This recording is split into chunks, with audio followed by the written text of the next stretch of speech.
Good afternoon, everyone. This is Harriet Westmore with the More Self Discovery Podcast. As we all know, this is the podcast where we discover ourselves through our life's journeys. I am so happy. Happy Friday, or happy Saturday, or happy Thursday, wherever you are listening to. I am so excited for our guest today. She is a survivor of abuse. I always like to bring on women who have been through, life struggles and obstacles and how they came out on the other side. So I always wanted to give homage and give praise to those who have been through, as we all have been through certain life journeys. So without further ado, I want to welcome Miss Erika Sardinha. Let's start. I hope I pronounced the last name. Perfect. Okay. That was Yeah. perfect. Erika Sardinha, that's it. Thank you so Oh, much for having me here. I'm very honored. Thank you for welcoming me into your space. thank you for being here. We are for those who are interested. Fun fact: she is in Spain. Correct. Yes, I'm in Spain. Actually, I live in Tenerife, which is part of the Canary Islands. I am further away from mainland Spain, but we belong to Spain. So it's kind of like a middle ground for me. It's perfect because I was born in Angola, Africa, and then I lived in Portugal. So now I'm Wow. right in the middle. Wow. Awesome. All right. So just give us a little bit of background about yourself. How did you where was your beginning and how did you navigate through your struggles to be where you are today? Well, that's a long, long story. I think my journey started when I was a little girl, right? Yesterday, I had a beautiful conversation with a new client, and she was just telling me about how she loved writing and how Mm-hmm. it helped her cope. So, as you said, I have been through abuse, domestic abuse, and also sexual violence as a child. And so that really obviously took a toll on me. So I lived pretty much up to when I was 20 something years old, going into 30 years old. I lived a life where I was feeling either numb or very sad, right? I felt Mm, like I was kind of like checked out from life and not really living. And it mm-hmm. was only when I could break free from my family and start living abroad that I went into this journey of self discovery and of being like, okay, listen, like what happened to, like, first of all, what happened? Because in my family, we never spoke about what happened. I tried to speak up, but I was met with like, yeah, just get over it, don't cry, whatever. And but that wasn't enough for me, and I did not want to live life like that. I wanted to live actually. So when I came to this beautiful island, I ended up, I came with an ex-boyfriend of mine, and Mm-hmm. I ended up like always, broke, broken, feeling alone. And I was Mm-hmm. like, this has to change. And one day I was walking, and it just this realization just came to me like nobody's here. Like my abuser is not here, my mom is not here. Like who is doing all these things? Who is Mm-hmm. making all these crazy decisions that always take me to this same place, like broken, alone, God knows what else. So that's when my journey started, right? I accidentally bumped into yoga that helped me kind of like I now know more about self-regulating, and I know more about regulating your nervous system. So now Mm-hmm. I see what I did, right? So yoga gave me that calmed down my nervous system. That's what happened. So it gave me the opportunity to actually start peeling everything that happened to me, make a Mm-hmm. timeline, and start making changes. Then a trip to India, a coaching certification, a little bit more studies, and here I am at a point where I just have a lot of tools, and I've decided just to make my purpose to help other survivors like myself. So kind of to sum up all the journey, that's how I came to be who I am right now. Wow. Wow. You said a lot. And let's go back and unpack a little bit of that. Let's start from your childhood. You said something interesting, and it always, I don't know if it's culturally, but not necessarily, because I mean it happens in all of our different cultures and families. Where if something happens to us, as far as something traumatic, Yeah. you just sweep it under the rug. Don't tell Yeah. anybody out here, or they blame you. Sometimes they Yeah. even, it depends, whatever they blame you. So, did you have anybody in your family to support you on what you went through? Anyone in your family? Unfortunately, no. Not only because the thing was that I asked for help when I was Mhm. very little. Mhm. So when you are little and you go to the person that you trust the most on this earth and you don't get the help, you learn that doesn't matter. Like just Yeah. you just have to deal with it by yourself. So Mhm. probably another family member could have helped me. I'm really not sure. I know that some people thought that our household was very weird, something was going on. We lived Mhm. very isolated. That's what abusers do, right? They Right. isolate you. So Absolutely. people like they don't know if they should come to you or we just get so isolated. So I never came to another family member to ask for help. I basically felt like the loneliest person on earth because I was dealing with it by myself. I remember telling a cousin like years after, um, but that was it. I did Mhm. not have that support from a family member. And now, looking back at little Erica, I would say go tell someone else Right. until someone listens, right? Absolutely. Uh, but I did not know that by then, Absolutely. you know. Mm. I'm having some kind of audio difficulty. I don't know. Let's see. You're kind of frozen. I hope. Oh, Let me see here. okay. Excuse me, you guys. You know how technology can be sometimes. We're live. I can see and hear myself properly, so I'm not Okay. sure if Let's I can see. do something Um, from my end. Sounding kind of choppy. Uh, can you say something real quick? Yes. Can you hear me Okay. properly now? Okay. Yeah. Okay. That's a little better. That's a little better. Okay. Um, um, yeah, it's really disheartening when you as a child go to one person that you trust, i.e., was your parent or grandparent, whoever, and yeah. you do not get the support or the love and support that you need. Um, it's very disheartening, and so I'm glad you went through. I mean, even though you validated yourself, you had to, sometimes you have to validate yourself. We cannot Yeah. always unfortunately look for our family members because they are do not want to face the fact that some things are going on, and you have to put on this perfect persona for the outside. We are perfect. We Yeah. do not talk about things like this on the outside. um, and what you're misinterpreting what happened. That didn't really happen. You're just thinking that happened. They do the gaslighting and everything, and it really is disheartening that um, a parent or whoever does not um, believe what a child is saying. So, Mhm. like you said, whatever, I mean, keep talking about it. Keep telling somebody. Somebody is going to listen.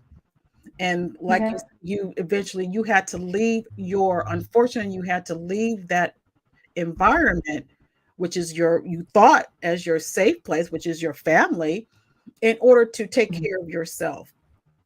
At what age did you, I don't remember, did you say what age did you finally leave home? I left home when I was in my 20s, but I was Okay. still around. And eventually, when I was about like 27, which is like the magical age, apparently, that's Mhm. when I completely just moved. from home. Mm-hmm. So is that right? Yeah, I'm 37 now, so that must be right. Okay. Yeah. So it was very, very late. It took me a long time to Mm-hmm. actually being able to, because besides all that trauma that I was dealing with, I also had like younger brothers, and as it happens a lot with immigrant families, you end up taking care of the family because you are the oldest. So Mm-hmm. I had this pressure of like, if I leave, I felt like the whole world was going to end if I was not there. So Mm-hmm. it took me a long time to actually being able to set some boundaries and choose myself. Absolutely. So do you have contact with any of your family members at this point? I do. I do have contact. The thing is, like, I had to make a decision with what type of relationship are we going to have.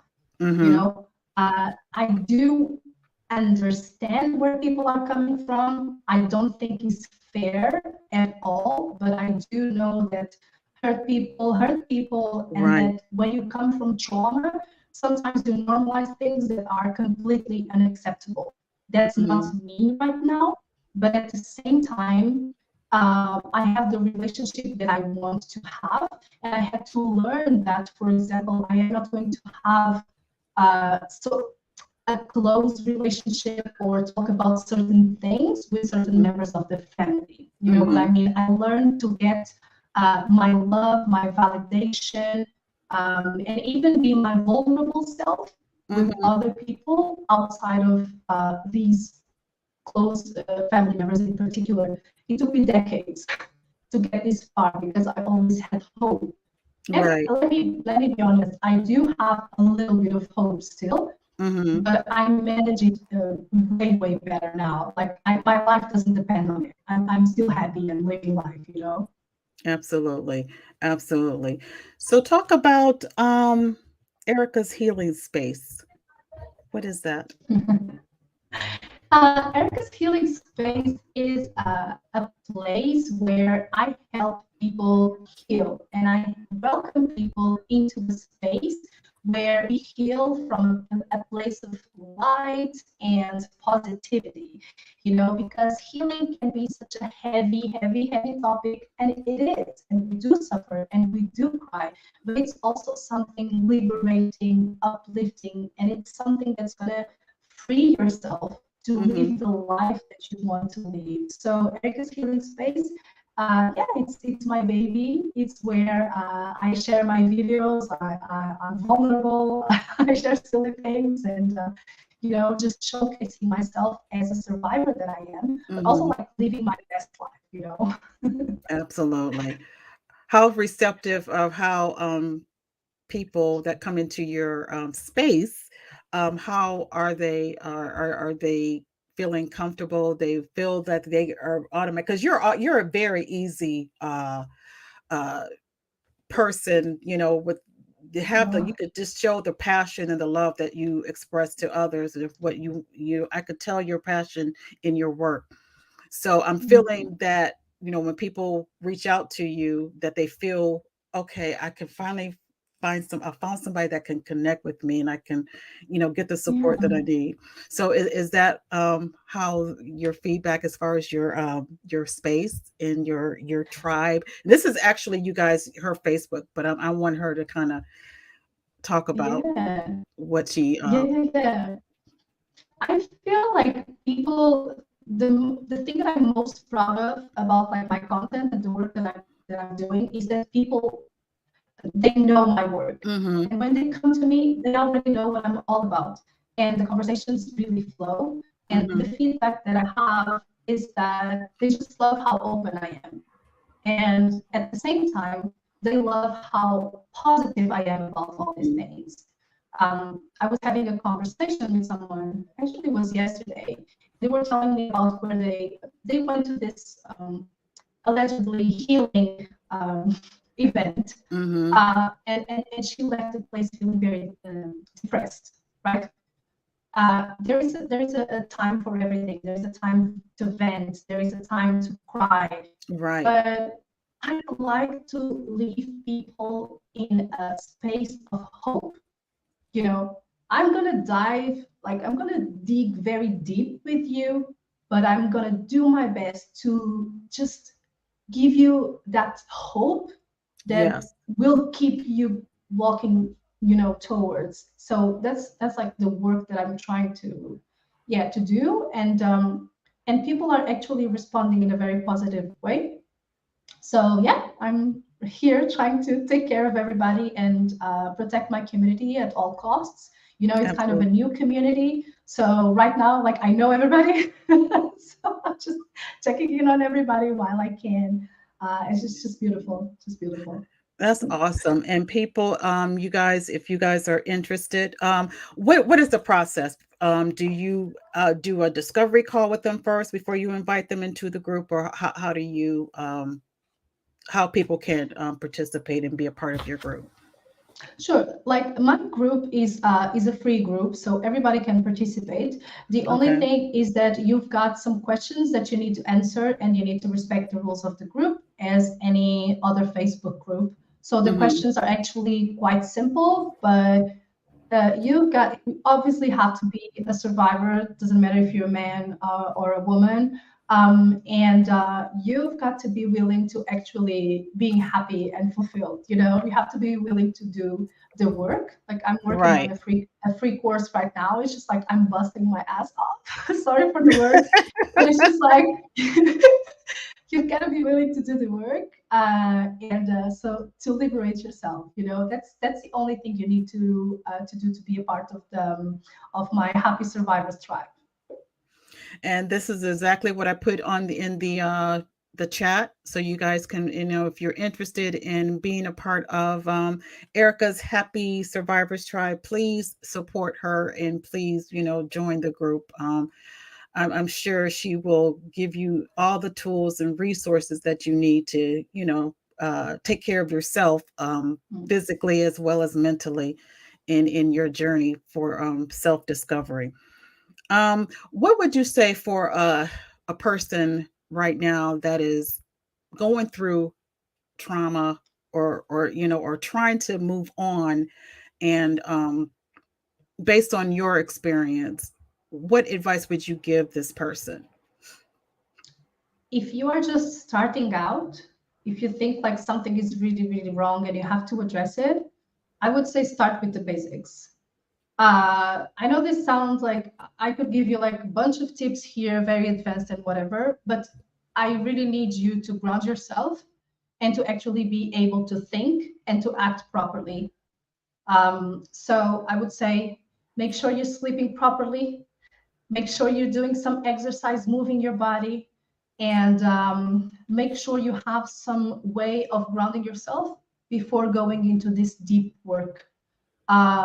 Because I mean, that's the base. If your nervous system is all over the place, Mm-hmm. um, it's going to be very difficult. So we need to find a way to just tone it down so we can actually start going deeper, because it is deep work and it's transformative. But I'm all for safety and taking care of yourself. I don't want you to end up worse than what you arrived or started this journey. So take Absolutely. care of the basics, and get into some body movement, grounding techniques, meditation to help you sleep, because that was a huge problem that I had. I could not sleep. I used to have a lamp on, so Mm-hmm. I could actually close my eyes. I was so scared, Mm-hmm. having nightmares all the time. So Mm-hmm. it's hard to function in that way. So you will see that you will find some release once you get proper sleep, proper rest, and you move your body, and you will feel that slowly you can start actually taking the steps to liberate yourself. Let's start with the basics. Wow, great advice. And I know also you have mentioned about, like you said, meditation, and also yoga is a Yep. great way to, get Hmm. yourself grounded. And, you know, as scary as it is, and sometimes often we keep ourselves busy so we don't have to think. And because once we sit still, then all the anxieties and things that you've been through will, will come Yeah. back to you. So like you said, just get the basic groundwork of just, even meditation, eating properly, exercising, Yeah. yoga, and that's excellent feedback, because like you said, I mean, I think those of us who have been through traumatic experiences, we don't want to think about it, so we just keep ourselves busy, and so we don't have to think about it. We keep it, buried inside of us. But in order for, like you said, in order for us to um, move on, and we have to go through that process. It's a process, and We it's going to take do. time. It's So going to take time. And the thing that I also wanted to say is that it sounds like a lot, and it is a lot. But hmm one thing is, like, when you look at the monster in the eye, you are going to realize that it's not a monster. You're going to hmm realize that you've been through a situation, but now you have the power to change it around. Because I feel like as survivors, we are so scared to actually look at what happened, right? That's why yes, we just keep going, we keep walking, we don't want to. But then, like, I'm a 37-year-old woman. If I look back at the situation, it is not the same as being, a little child looking at the situation, being actually there. So just a right, little bit of words of hope there. When you actually look at the problem, you will start to find solutions. And obviously, like, get help. Like, so many of us, we don't get help and try to do everything by ourselves because that's what we've learned, right? That's what I right, learned. Just deal with it yep. by yourself. Like, you don't have to. You really don't. How can people reach out to you? Do you have a website? I do have a website. It's called akidelife.com. So people can reach out to me over there. They can check about my program. I have a one-on-one coaching program, so they can know more about it. And Okay. yeah, just reach out to me over there, or even in my socials. I'm very active. So if you reach out to me, especially with the keyword empowerment, oh my God, I love the other day someone sent me a message like, I'm here for empowerment. I was like, let's book that call. Awesome. Spell the website again, please. AKIRELIFE,